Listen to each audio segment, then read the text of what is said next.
السلام علیکم۔ مسلمان کے لیے ایک ایک لمحہ بڑا قیمتی ہے دنیا میں گزارنا۔ اگر آپ لوگ ذکر کر کے گزاریں گے تب تو اس کا بڑا فائدہ ہے، اگر ذکر کے بغیر گزاریں گے تو آخرت والے دن پریشانی ہوگی۔ پریشانی اس بات کی کاش کوئی مجھے بتا دیتا اور میں اپنا زیادہ سے زیادہ وقت ذکر میں گزارتا۔ اللہ رب العزت کہ ہاں اس کا بڑا مقام ہے جو ذکر کرتا ہے۔ حدیث مبارکہ میں آتا ہے جس کا مفہوم مطلب ہے کہ ذکر کرنے والا زندہ کی مثال ہے، ذکر نہ کرنے والا مردہ کی مثال ہے۔ تو اللہ کا ذکر اللہ کا حق ہے۔ جو اللہ رب العزت نے اتنی نعمتیں دی ہیں، بے شمار نعمتیں دی ہیں، اور اس کا ذکر کر کے اس کا شکر ادا کرنا چاہیے۔ اور وہ انسان بہترین ہیں حضور پاک صلی اللہ علیہ وسلم کی امت میں سے جو ذکر میں اپنا ٹائم گزارتے ہیں۔ اور حضور پاک صلی اللہ علیہ وسلم کی شان، ان کی امت کی شان میرے رب نے اور زیادہ بڑھانے کے لیے بڑے بڑے عنایات کی نعمتیں نچھاور کی۔ اس میں پہلے بھی میں بتا رہا تھا کہ دیکھو جو حج نہیں کر سکتا، غریب آدمی ہے، حج کے پیسے پورے نہیں ہوتے، قابل استطاعت نہیں ہے، حج فرض اس پر نہیں ہوتا، لیکن دل میں خیال تو ہوتا ہے کاش میرے پاس پیسے ہوتے میں حج کرتا، حج کرنے سے پچھلے سارے میرے گناہ معاف ہو جاتے۔ تو میرے رب کی طرف سے اعزاز یہ ہوا حضور پاک صلی اللہ علیہ وسلم کی امت کو کہ کہا گیا کہ اگر صبح اٹھیں گے والدین کی زیارت کریں گے ایک حج کا ثواب ملے گا، اللہ تعالیٰ کبھی بھی شمار کرے۔ اگر آپ اشراق کے 2 نوافل پڑھیں گے ایک حج اور ایک قبول عمرے کا، 2 عمرے کے ثواب ملیں گے، ایک قبول حج اور 2 قبول عمرے کے ثواب ملیں گے، 2 رکعت نفل اشراق پڑھنے سے۔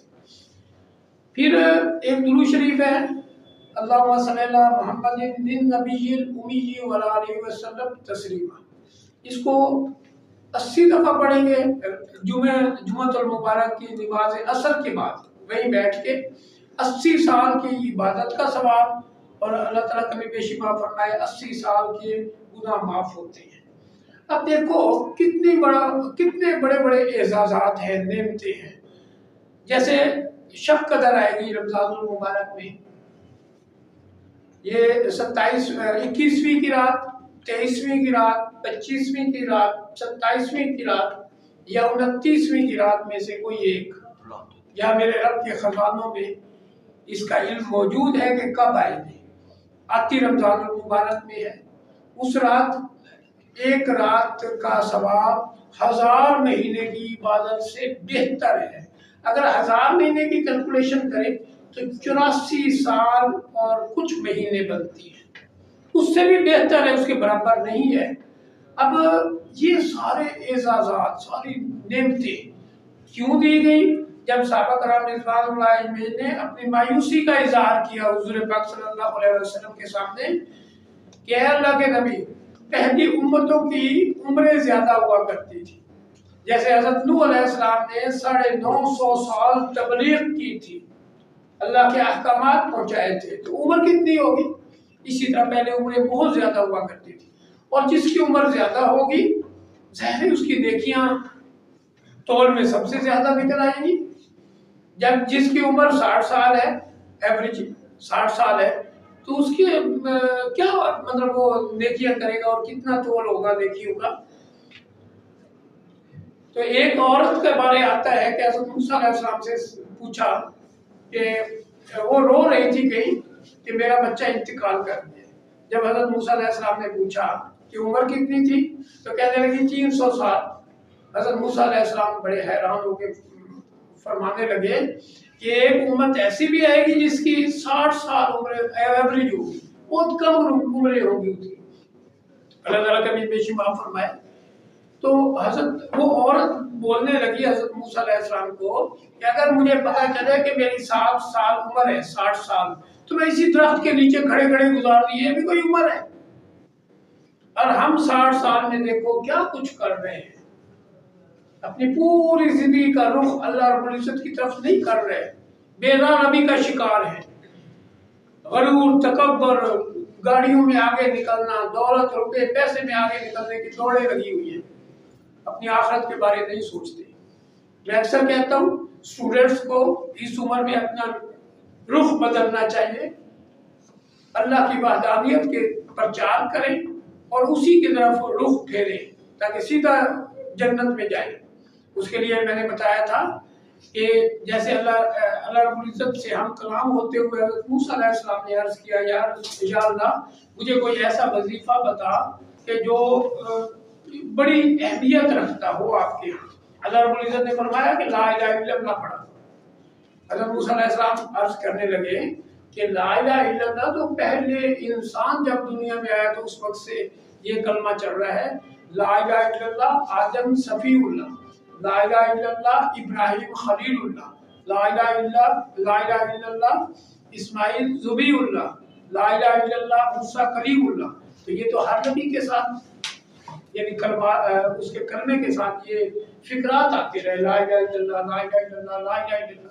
میں تو وہ چاہتا ہوں کہ جو آپ کے تمام اذکار میں بہترین ذکر ہو۔ تو اللہ رب العزت نے ایک مثال دی جس کا مفہوم مطلب یہ ہے کہ اگر 7 زمینیں اور 7 آسمان ترازو کے ایک پلڑے میں رکھ دیں اور اس کلمے کا وزن دوسرے پلڑے پہ ڈالیں تو اس کا وزن بڑھ جائے گا، یعنی پوری 7 زمین 7 آسمان اور اس میں جو کچھ ہے اس سے بھی زیادہ وزنی بھاری یہ کلمہ ہے۔ اور مزے کی بات یہ ہے کہ آپ اگر ہونٹ بند کر کے لا الہ الا اللہ پڑھیں تو ہونٹ ہلتے بھی نہیں ہیں۔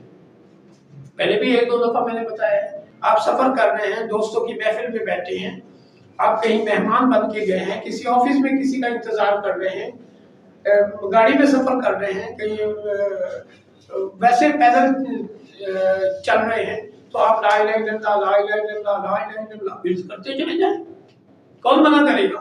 دوستوں میں بیٹھے ہیں، کلاس میں بیٹھے ہیں، پیریڈ خالی ہے، آپ لا الہ الا اللہ پڑھتے رہے تو کسی ساتھ والے بیٹھے اسٹوڈنٹس کو بھی پتہ نہیں چلے گا کہ آپ ذکر کر رہے ہیں یا ویسے بیٹھے۔ تو اپنے دوڑ اس میں لگائیں، اپنی نیکیاں اس راستے سے سمیٹیں۔ یقین جانیں کہ ایک دفعہ جس نے لا الہ الا اللہ زیادہ کہا ہوگا اپنی زندگی میں، یا ایک دفعہ سبحان اللہ زیادہ کہا ہوگا، تو اس کو اوپر والی جنت ملے گی۔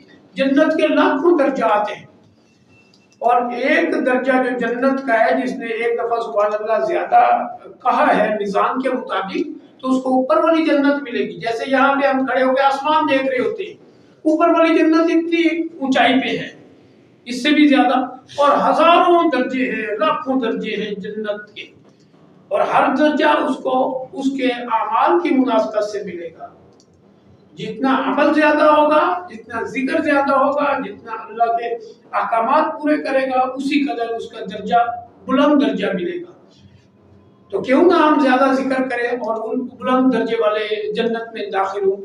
اللہ رب العزت نے ایک سسٹم بنایا ہے، جیسے اگر پانی ہم بہا دیں، گلاس پانی کا گرا دیں تو وہ ڈھال کی طرف جاتا ہے۔ پہاڑ پہ گرائیں پانی، بارش کا پانی جیسے آتا ہے تو وہ نیچے کی طرف آئے گا، پانی نیچے سے اوپر پہاڑ کی طرف نہیں چڑھے گا، یہ اللہ کا نظام ہے۔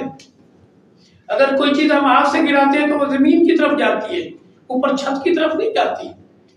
یہ اللہ رب العزت کا نظام ہے۔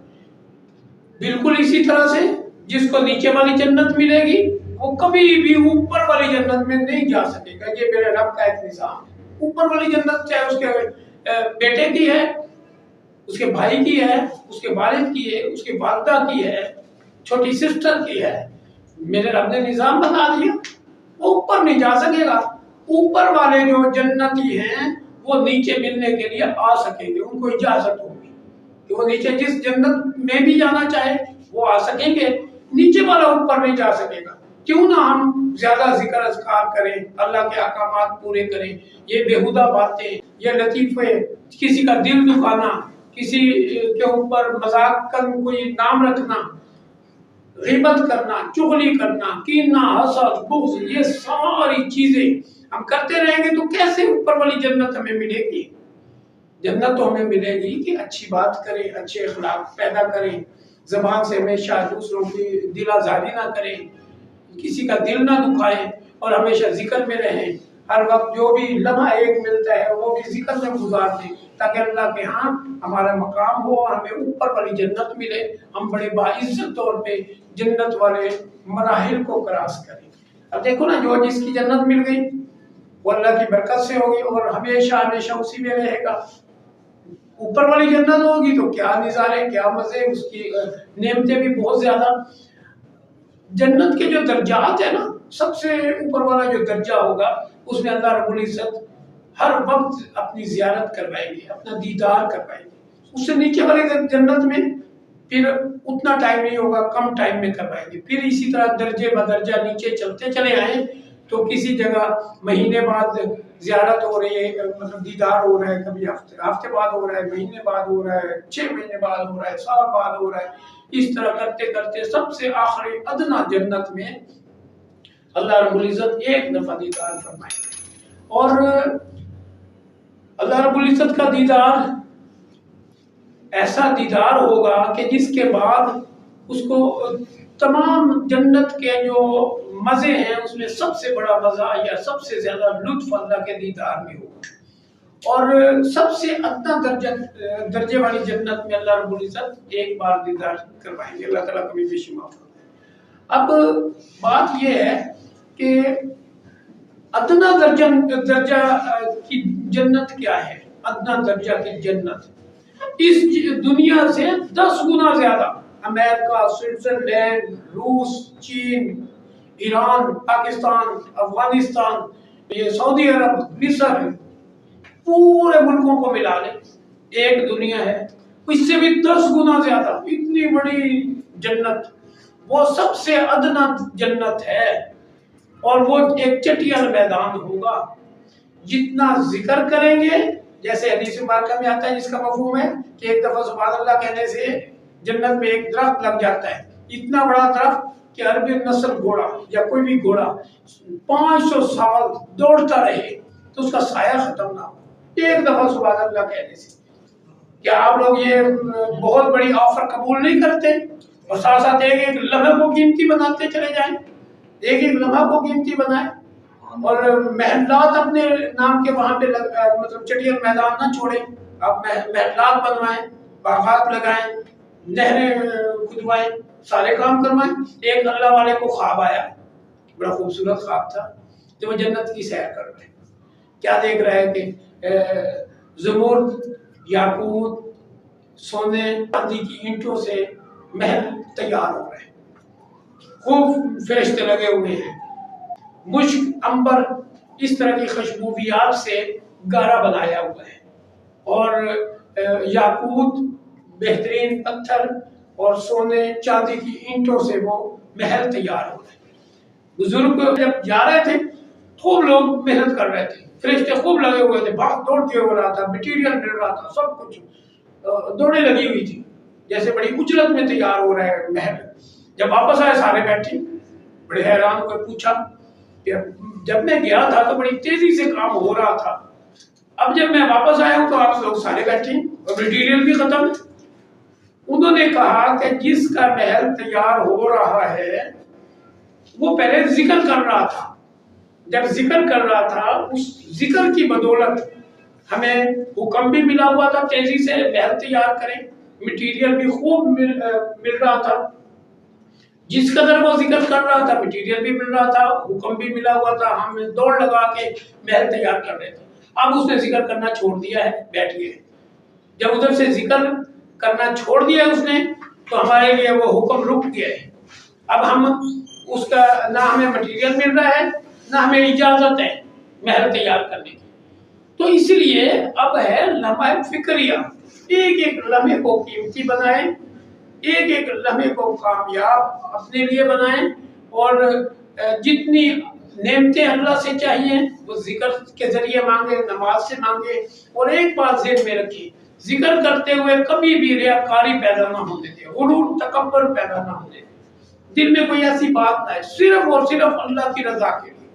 اس لیے میں نے بتایا نا لا الہ الا اللہ پڑھو، ہونٹ بھی نہیں ہلتے اور ذکر بھی ہو رہا ہوتا ہے۔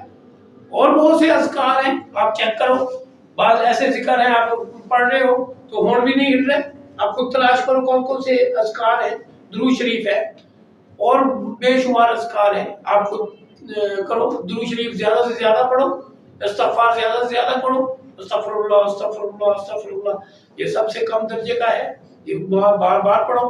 رب اغفر وارحم وانت خیر الراحمین، رب اغفر وارحم وانت خیر الراحمین، اگر پڑھیں گے نا تو عام طور پہ ہونٹ ہلتے بھی نہیں۔ بڑی چیزیں، بڑے بڑے اذکار ہیں ایسے، تو آپ لوگ وہ کیوں نہیں کرتے؟ ایسے ٹائم ضائع کر دیتے ہیں، الٹی سیدھی بات، بیٹھے شیطان کا گھر ہوتا ہے دماغ انسان کا، اور لڑکوں میں تو زیادہ ہی شیطان قریب قریب ہوتا ہے، اب سے جوڑ توڑ میں لگے رہتے ہو، کبھی کسی سے مذاق کر، کبھی کوئی بات کر، کبھی کوئی ذہن میں بات لا، تو بیکار ہے ٹائم ضائع کرنے۔ مجھے امید ہے کہ انشاءاللہ آپ لوگ اس پر سوچیں گے اور عمل کریں گے۔